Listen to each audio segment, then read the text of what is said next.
A Corporación Rianxeira celebrará mañá xoves o pleno ordinario correspondente a este mes de xaneiro, o primeiro do ano 2026.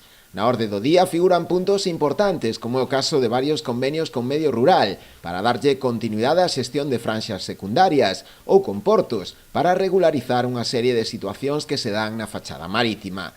Aínda así, o asunto que centrará a atención da sesión será a aprobación das obras do Plan de Obras e Servizos da Deputación da Coruña para o presente ano. O equipo de goberno decidiu incluir varios proxectos de mellora de accesos a núcleos rurais para seguir coa renovación dos firmes, así como tamén varias actuacións relacionadas coa ampliación das redes municipais, tanto de saneamento como de abastecemento de auga. Por un lado, ampliar a rede de abastecemento de auga dende Ourolo ata a Burata, chegando, por tanto, ata a fronteira con Boiro a través da ASE 305.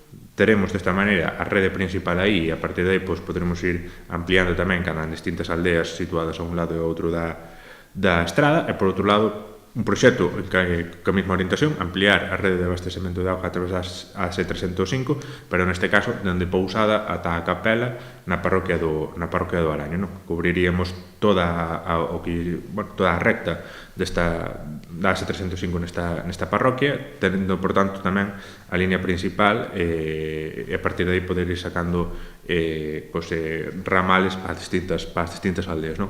Os dous proxectos teñen un importe semellante, en torno aos 180.000 euros, un poquinho máis, pero nesa franxa, non?